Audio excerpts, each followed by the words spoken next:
Di wilayah Nganjuk ada bukti sejarah pendudukan Jepang selama Perang Dunia Kedua.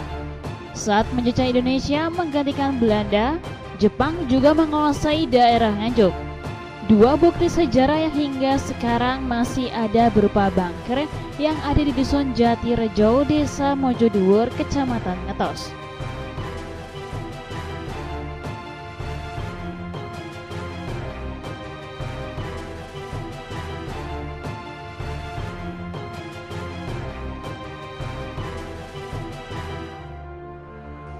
Dua bunker tersebut kondisinya masih kokoh, berada saling berdekatan. Lahan yang ditempati dua bunker dalam pengawasan. Lokasinya saja berada di dekat area perhutani.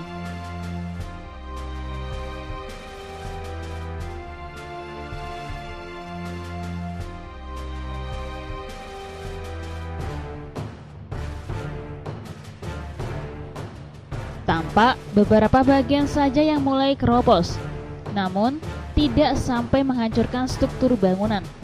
Bentuk bangunan memanjang, bagian atap melengkung, membentuk setengah lingkaran. Kemudian ada tembok penyangga pada kanan dan kirinya.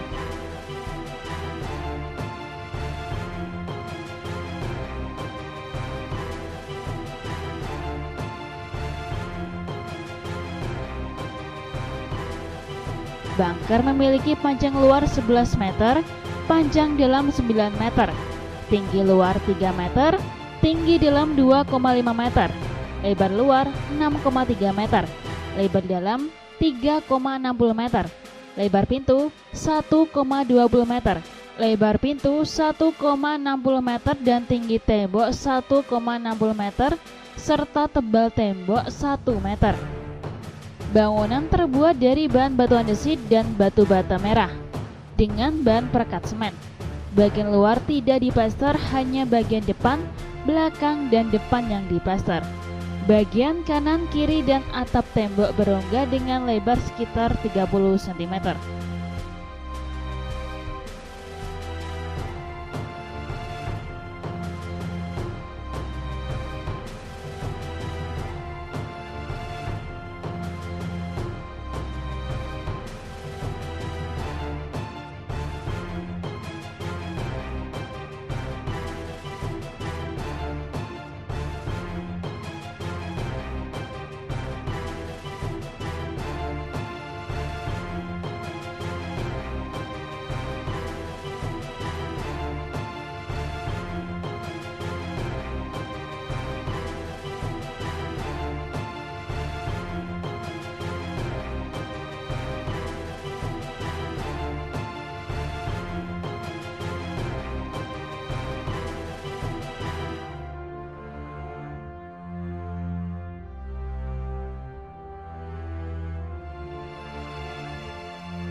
Selain bukti sejarah berupa bunker, masih ada bukti lagi berupa bekas tandon air dan basecamp tentara Jepang.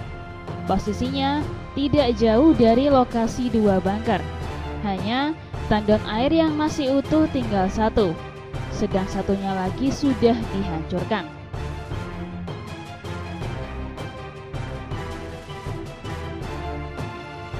Satu lagi berupa bekas basecamp Jepang. Hanya bekas basecamp ini sekarang sudah berubah wujud menjadi perumahan warga. Menurut keterangan Aris Trio Effendi, tim penelusuran sejarah dan situs Nganjuk, saat pendudukan Jepang di Nganjuk dipusatkan di Desa Mojodhuwur, Kecamatan Ngetos. Jepang sengaja membangun bunker dan beberapa infrastruktur lain untuk menghadapi tentara sekutu. Bukti yang paling menonjol berupa dua bunker dan tandon air. Bunker digunakan sebagai benteng pertahanan dari serangan udara, tentara sekutu, dan menyimpan senjata serta logistik. Sedangkan tandon air dibangun sebagai cadangan air minum dan kebutuhan sehari-hari. Karena daerah Mojodewur dari dulu dikenal sebagai wilayah kekeringan, sehingga Jepang mengerahkan tenaga Romusha untuk membangun tandon air untuk mengatasi kekeringan. Oke, untuk bangunan bunker Jepang ini memang awalnya itu ketika pasukan Jepang masuk ke wilayah Kabupaten Nganjuk ingin membuat benteng atau mungkin tempat perlindungan ketika nanti akan melawan sekutu. Di salah satunya di sini ada tempat yang sekarang ini yang namanya Dusun Jatirjo. Kalau dulu yang dipanggil namanya Dusun Romusha. Nah, pembuatan ini pada tahun 1942 pertama kali Jepang masuk ke Kabupaten Nganjuk. Pembuatan ini memang banyak Romusha dari beberapa daerah mulai Kertosono, Jombang, Kediri, Trenggalek, Tulungagung, Madiun, itu banyak sekali. Itu informasi dari saksi mata dan ini pembuatan ini memang fungsinya untuk untuk perlindungan tentara Jepang ketika nanti ada serangan dari pasukan sekutu. Jumlahnya berapa? Sementara ini yang kita lihat baru satu tempat ini, tapi di sini ada 2 bunker Jepang untuk perlindungan. Nah, yang satunya ada di sebelah selatan itu tempat untuk pengairan. Itu ada tempat yang khusus untuk pengairan para pasukan Nippon Jepang itu. Dan di sebelah timur ini juga terdapat dulunya itu ada base camp atau rumah-rumah khusus untuk tempat tidur atau batalion lapangan pasukan Jepang. Kalau kondisi bangunan, nah ini kita juga agak miris. Sebenarnya ini cuaca juga hujan, terus ini udah bertahun-tahun juga belum pernah ada perbaikan atau renovasi, dan ini di dalamnya sudah banyak retak-retak, lubang-lubang sudah banyak pecah-pecah, dan tembok-tembok sudah mulai lepas batu batanya atau batu andesitnya, dan ini yang kita takutnya itu bisa runtuh suatu saat. Soalnya ini kan di tengah bangunan antara luar dan di depan dalamnya itu ada rongga. Lah rongga inilah yang antisipasi agak tipis, takutnya nanti ketika air masuk terus ini bisa roboh bangunan ini. Bangunannya bahannya dari apa?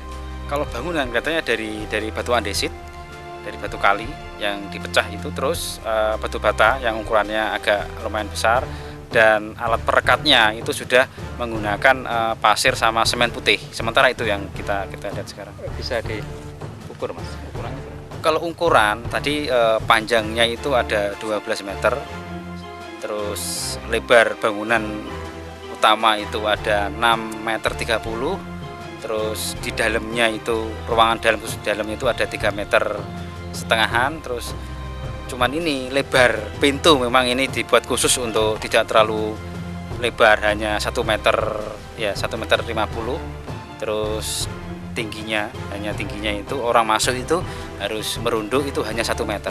Tebal. Untuk tebalnya itu bangunan itu 1 meter, ini penuh 1 meter penuh. Untuk ketika ada guncangan ledakan bom, mortir atau mungkin tembakan itu mungkin kuat pada saat itu. Tapi tadi kelihatan ada rongga, itu kira-kira manfaatnya untuk apa?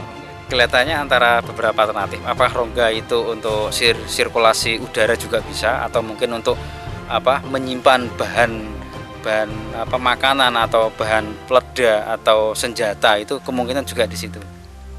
Ini selama ini sudah dicatat oleh Dinas Pariwisata. Kalau untuk dicatat sudah, tapi cuman ini yang kita coba untuk biar bisa masuk ke Cagar Budaya, kita registrasi itu nanti secepat mungkin.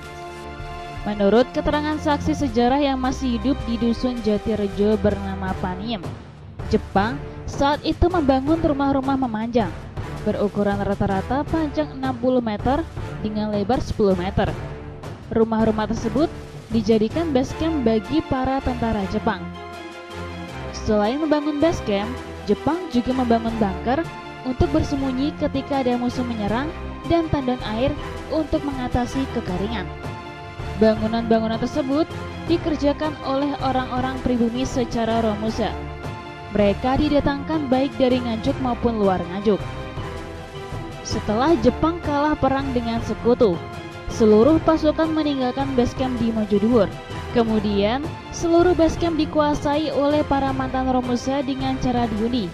Sedangkan 2 bunker dibiarkan begitu saja hingga kondisinya tidak terawat. Dari Nganjuk, Jawa Timur, Nganjuk TV melaporkan.